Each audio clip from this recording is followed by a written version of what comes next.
Alright guys, so today what we're going to be working on is the steering rack. Now what you'll notice is different about this one is it's going to be a power rack. Now the car originally came with power, but it was on the old rotary motor and we've swapped it, done all that. So now I'm going to show you how to basically get a RX7 power rack to work with a GM power steering motor. Now, there's a couple things that you're going to need. First, it's going to be these adapters. Okay, you've got, these are just general AN fitting. Now I'm going to be using a KRC pump which has a -6 fitting. If you want to use a regular pump, you could just get the thread pattern for that and get the adapter. So you'll have two of those that are the same, and then this one here, which is the bigger one, which is going to be for like your low side. Got that, and then you need your crush washers just to help keep it from leaking. These two fittings here just got 290° for the high pressure line. Make sure that it can handle it. These are a different type of fitting. The way that they go on is a little bit different, but I'll show you that. And then over here is a general idea of what I'm going to be doing, because I have the 3-port. So basically we're going to have the two lines. There's going to be a hose in between here, obviously, into a T, and then that's going to run to the back of the power steering pump. There'll be a line in between here and whatever. We'll see. To decide which one's going to go where, we'll figure it out. But from what I've been figuring, I think this is going to be the best setup. It's two 45s, a 90, two straights, a T, and a 90. Should work. Got these new gaskets or bushings. Basically the manual rack is a lot smaller. This one is the same size, the driver's side, but this one is the difference. It's a lot bigger. There's a lot more meat to this thing, and you've got those hoses running around for the power steering lines. So this was important, and this was really hard to find. It turned out there was a guy on eBay that sells them. It was like 30 bucks for both of them, and it's a little bit harder than the regular rubber stuff. But if you can find an original one, go for it. These are all I could find. If you have questions, just let me know in the comments. See if I can find a link for you. And see, these are the 3-ports. So we're gonna have a low side, a high side, and I'll post which one's gonna go where, and then how the T is gonna work out. Okay, now for some clarification. So basically, here's how the rack works. Okay, in the original RX7 had 3 ports, right? So this here is your return. Basically what that does is just a low pressure line returning stuff from the pump back in. This is your high pressure port. You need to make sure that you get good fittings. They need to be rated to 2000 psi. Like, it needs to be a legitimate high pressure hose. You can't just use rubber hose and just throw it together. It needs to be actual power steering line. And then this was a part that they used. It was like, there was like a metering block or something in the power steering pump. It would help regulate some of the pressure coming back. Long story short, what you need to do is tee off this to this. So basically what you're going to do is, that's where this comes in. We're going to have one going to the lower one and one going to the upper. We're just going to tee it off, and what that's going to do is that's going to lower the pressure. So our pump that we're going to be using is going to be putting a lot more pressure than the stock RX7 does. By doing this, it's going to lower the pressure slightly. The power steering assist might be limited a little bit, but like, it'll be barely noticeable, and it'll increase the longevity of our rack, so we're not going to be over pressurizing the rack. We're also going to be using a different thing on the actual pump itself to lower the pressure in it. I'll go over that when I do the pump. For right now, we're just going to do the rack. Alright, so first things first, I'm going to take one of these lines. Now ideally you'd want the fitting that has the O-ring on it, but they didn't sell one for this specific thread pattern. So what I'm going to do is use a little bit of Teflon. Some people are probably going to be like, oh no, you shouldn't do that, and you're probably right, but hey, sometimes you gotta do what you gotta do. I don't want this thing leaking on me. I'm not gonna go crazy with it. I'm just putting enough to get it into the threads. That way we got something to seal it, but not enough. I don't want to get it past the threads, if that makes sense. So we're just gonna put that in there. Just enough. Not a crazy amount. Just enough to get in there for the thread. Take our washer and start threading that puppy in there.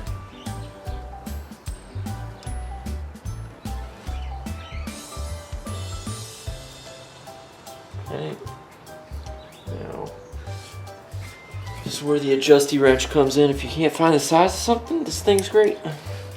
And if you don't want to damage your fittings, you should get an AN wrench, but those are expensive.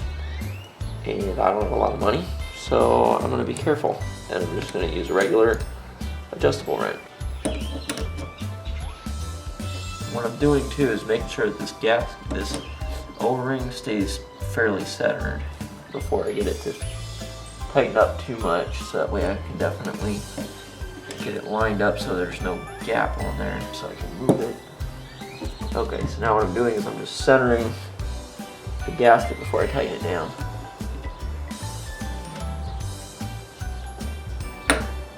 Okay, that's on there pretty good.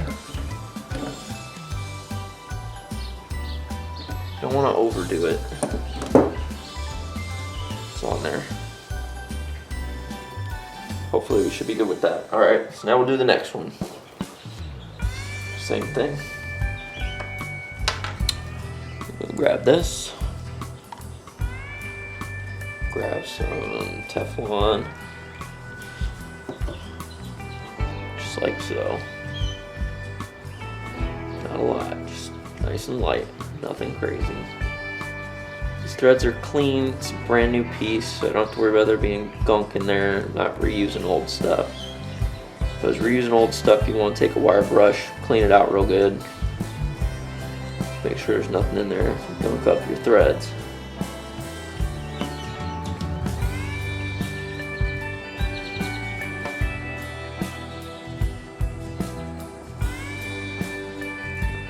So now you can see it's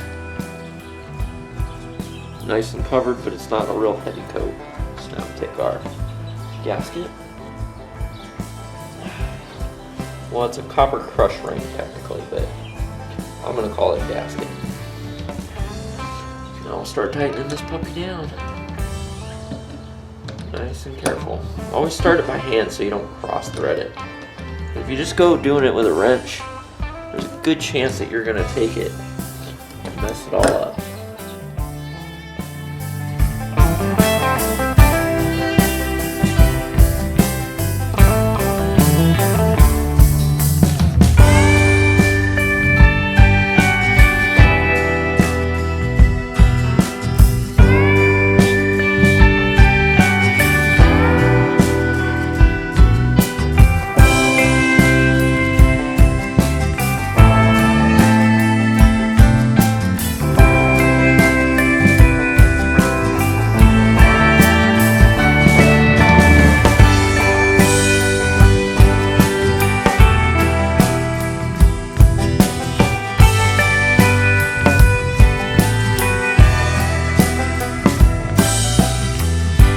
Later what I'm going to do is I'm going to come back with an actual socket and torque it down to the right specs. That way it's not overdone, but it should be okay. We'll know for sure if it starts leaking. Alright, next one.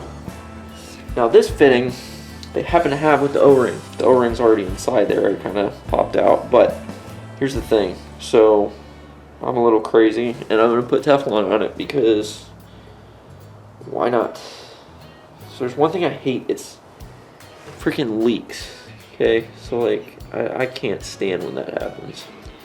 Especially like you put a lot of time into working on something, you get it just right, and then you go to drive it and you park it and bam, there's a puddle. It's the worst. Okay, got the gasket on there.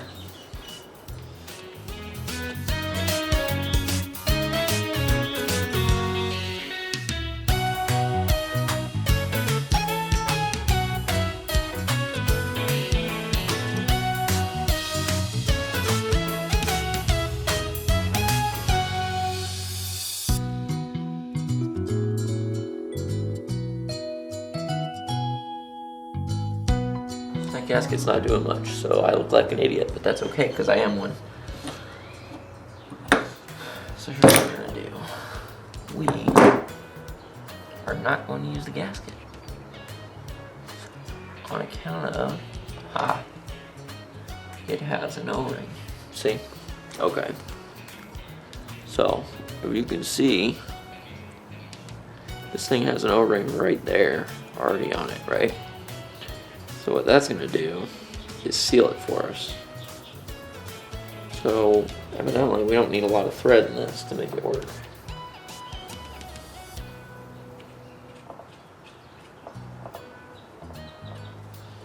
So we're gonna seal it just like that. We'll see if it leaks it. Should be okay, but we'll find out. Alright, it's on there. Next.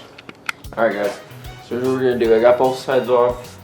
We're gonna take these lines off before I can put it into the rack. But basically what we're gonna do is I'm gonna just take these off. We're gonna install it because right now I don't have enough to torque this. I can't like crank on it, and I need to be able to turn this so I'm not getting so much torque on the actual arm itself.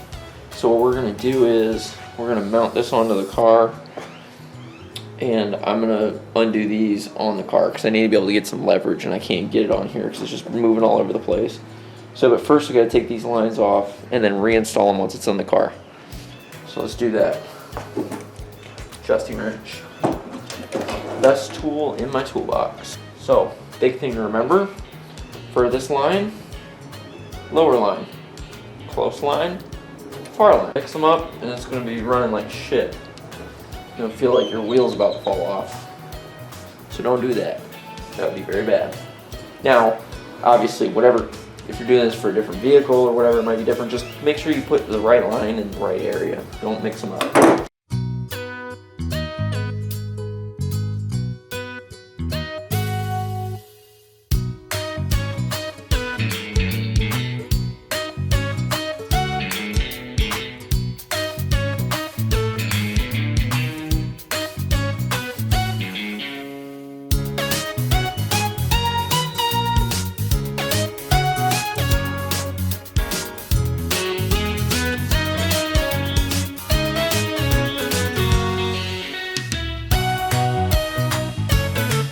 Wondering where I got this rack. It's just a rebuilt rack, out of the parts store.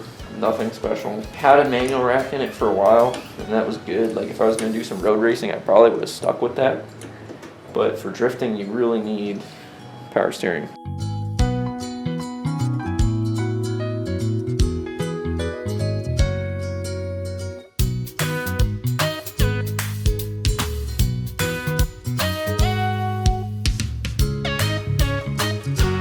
Now we'll take this and install it. Alright guys, we got the sway bar out, so now we can put the power steering rack in, finally.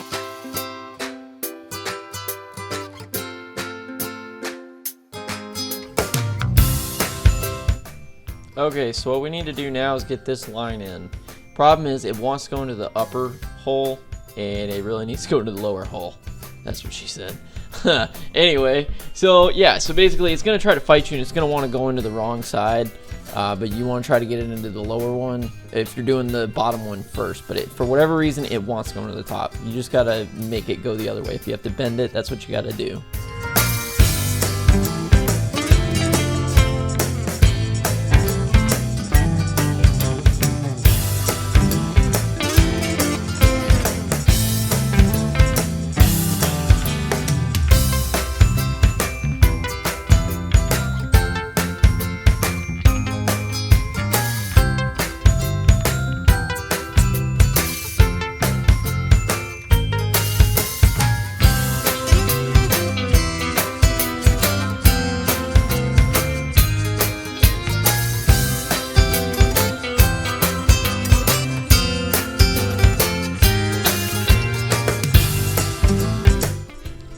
Okay, so now what I'm going to do here is basically I'm just installing the upper line. Pretty much you got to bend it a little bit to get it to fit properly, just like you did with the lower one. But don't be afraid to bend it. Just don't go crazy and pinch it. Just kind of be gentle, work it real carefully, and you'll be able to get it in there. It just takes a lot of patience sometimes to get this stuff in properly. But once it's in, then you should be set. Okay, so we got the lines hooked up, everything's where they should be. You might have to bend them a little bit to get them to fit properly. It took a little bit of manhandling from me. Make sure that you put the side in on the steering rack right here. side, it's a little bit easier to do. Start with the one closest to the rack bushings, and then move out. Next, we're going to do the rack spacers. Alright guys, so during this next part, I'm going to kind of explain, all you got to do is basically take your top mounts to your power steering rack, and pretty much there should be 4 bolts on the large one and 2 on the other. And what you're going to do is just line it up. There's a little notch in the bushing where it lines up inside the power steering rack, so that way it's at the right angle. So once you get your bushing on, you might have to finagle it a little bit, kind of work it, try to get it in there properly. It can be a little bit of a pain. But once you get that, all you got to do is put the clamp on top, take your bolts, run them through, tighten them down. I don't want to bore you with it. It's pretty straightforward. And then once you get that done, then we'll move on to putting on the rack spacers. Okay, now that you got your wrench and everything set up properly, basically you're going to take it onto the back side of the inner tie rod. There'll be a square looking fitting, and you should be able to just fit the wrench right on there and turn it off righty-tighty, lefty-loosey. When you do it, just be very careful not to over torque it and potentially warp your power rack. You don't want to do that. You know, just be very careful. You should get to the point where you can just take it out by hand. And then once you get it out, then we're going to take our rack spacer and attach that on there.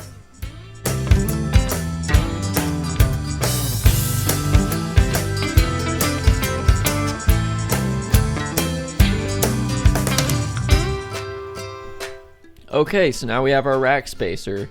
All you gotta do is thread it into the inner tie rod. It should already be pre-threaded to the right pitch and everything, so just be very careful putting it in. Make sure you don't cross thread it. Tighten it on the inner tie rod first. It'll make it a little bit easier to do. After you've done that, take it and screw it back into the slot where the inner tie rod would go. It should take a little bit, but once you get it, it should thread right on. It shouldn't be very difficult to do. Once you get it on there, you're just going to tighten it down just like you would with your inner tie rod. Take your 15/16 wrench and make sure it's nice and secure, but don't over tighten it. If you go too hard, you could twist your power rack on the inside and you might bust some seals or something like that. So be very careful here. Just pay attention to what's happening to the rack and how it's going on. Shouldn't be too rough, and once it's on, it'll just be fully seated.